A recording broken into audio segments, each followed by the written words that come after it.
Bonjour amis cyclistes passionnés du vélo et du Tour de France. Donc comme promis, petite troisième vidéo de la série là, de cette semaine.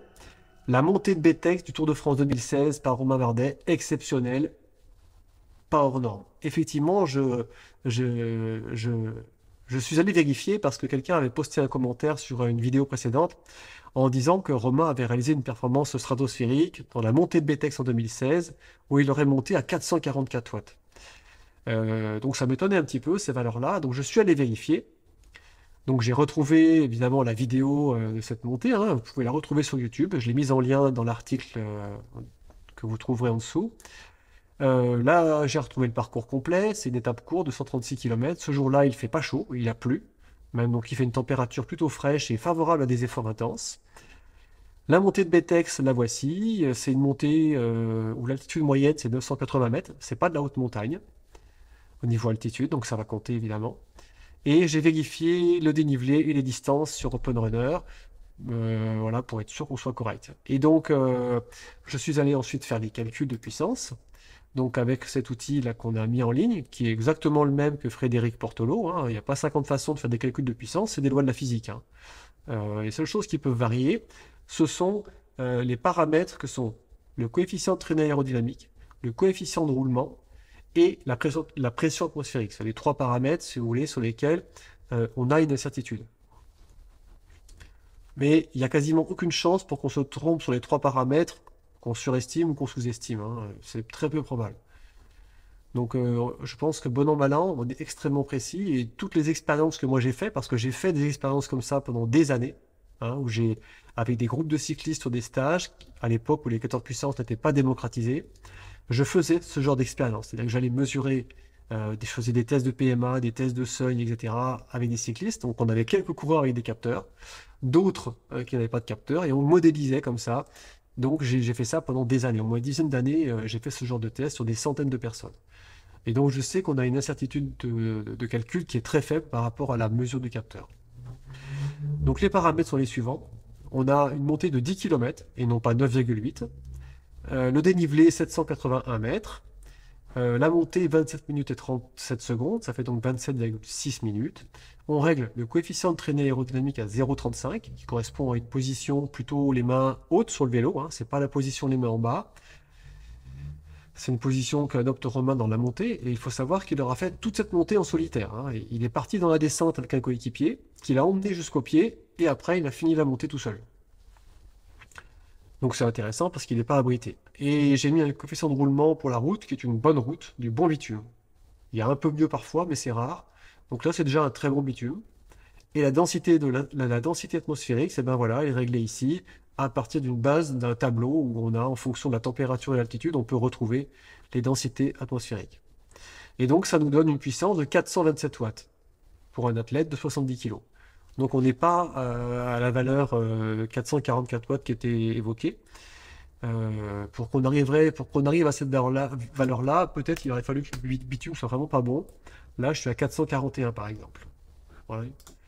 Bon, ok. Donc maintenant, on va aller voir si c'est une performance stratosphérique, parce qu'évidemment, il y a un paramètre qui va compter.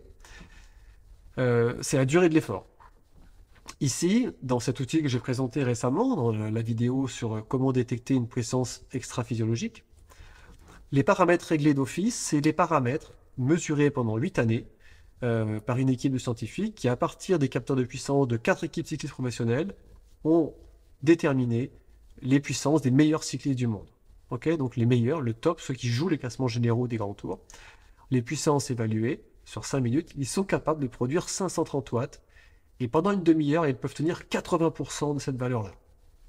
Donc si j'ai, du coup, ça m'a permis de créer une courbe d'interpolation des différentes puissances. Autrement dit, on a la courbe de puissance à partir des données de cette étude. Donc par exemple, si je devais faire un effort de 12 minutes, et bien, à partir de ces informations-là, je peux calculer que mon cycliste est capable de tenir environ 472 watts. Si je dois faire 18 minutes, on peut calculer que son potentiel, c'est 455 watts. Or, Romain, lui, il a fait 27 minutes 40, ce qui fait que potentiellement, ça représente 430 watts. Donc nous, le calcul qu'on a fait, c'est 427, donc c'est tout à fait correct, ça correspond tout à fait. La température, elle est basse, hein, on est autour de 20 degrés, peut-être un peu moins, et l'altitude moyenne, 980 mètres. Ces deux paramètres sont importants, parce que produire un effort intense par 32 degrés, c'est très difficile. Le produire à une altitude moyenne de 1500 mètres, c'est aussi plus difficile. Donc ensuite, à partir de ça, je peux tenter de calculer le VO2 max. Et ce calcul repose sur des données de la physique et de la biochimie. Et sur l'ensemble de tous les paramètres qu'on va choisir, il y a des lois de physique pure et de biochimie pure, qui sont immuables, comme des constantes. Et puis il y a quelques paramètres qui sont de l'incertitude, mais sur l'ensemble des paramètres qu'on a, il y a tellement de petits paramètres à régler, il n'y a aucune chance pour qu'on surestime tous les paramètres ou pour qu'on sous-estime tous les paramètres. Et le fait qu'il y ait beaucoup de choses comme ça fait qu'on va gommer les incertitudes de mesure. Si je faisais des calculs qui reposaient sur un paramètre et que je surestime, forcément, vous comprenez que ça fausse tout. Mais si j'ai plein de paramètres, eh ben, statistiquement, je vais avoir peut-être un que je surestime, un que je sous-estime, et ainsi de suite. Et au final, ça nous fait ça va gommer les incertitudes. Donc on a très peu d'erreurs en fait sur ces calculs-là. Donc je fais le calcul, ça donnerait un VO2 max maximal d'autour 90-91, ce qui est considéré comme étant exceptionnel. Tout à fait accessible par les meilleurs sportifs du monde, surtout s'ils font des stages en altitude, par exemple. Donc c'est pas du tout une performance hors norme qu'a réalisé Romain ce jour-là.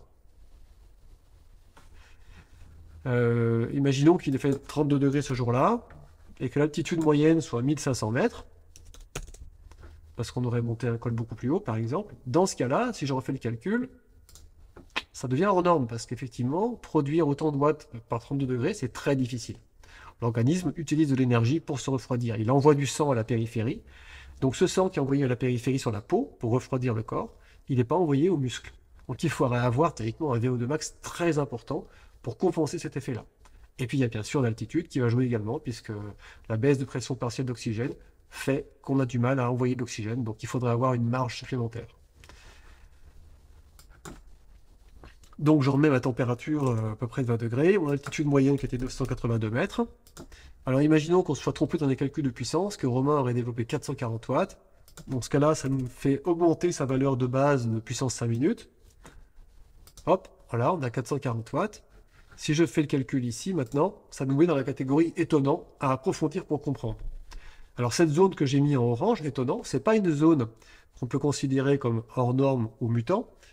Hein, c'est une zone qu'on va considérer comme étant à essayer de vérifier si on n'a pas fait une erreur, s'il n'y a pas quelque chose à comprendre.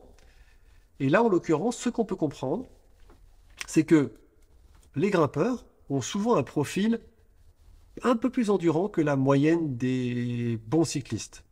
C'est-à-dire que eux, sur 30 minutes, ils arrivent à tenir 1 ou 2% de plus que les non-grimpeurs, que les punchers. Prenons un exemple français que vous connaissez bien, Julien Alaphilippe a un profil plutôt puncher. Hein, les montées courtes sur les classiques, ça lui réussit très très bien. Il sera plus à l'aise sur un enchaînement de petites côtes de quelques minutes que sur une montée en continu qui va durer 30-40 minutes. Et ça, c'est en partie lié au fait qu'il a peut-être un profil d'endurance un tout petit peu moins bon qu'un garçon comme Romain Bardet, qui a vraiment un profil typique de coureur endurant.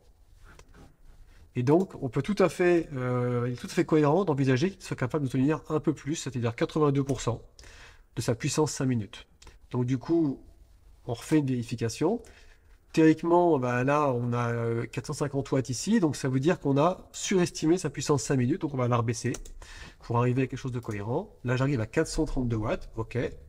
Du coup, maintenant, je refais le calcul ici, je reviens à une situation normale. Voyez-vous? Voilà, il faut un petit peu, effectivement, être prudent quand on manipule cet outil. Si vous tombez sur étonnant, ça ne veut pas forcément dire qu'on est face à une performance hors norme. Il y a peut-être un truc qui nous échappe, un paramètre qu'on n'a pas compris. Donc voilà.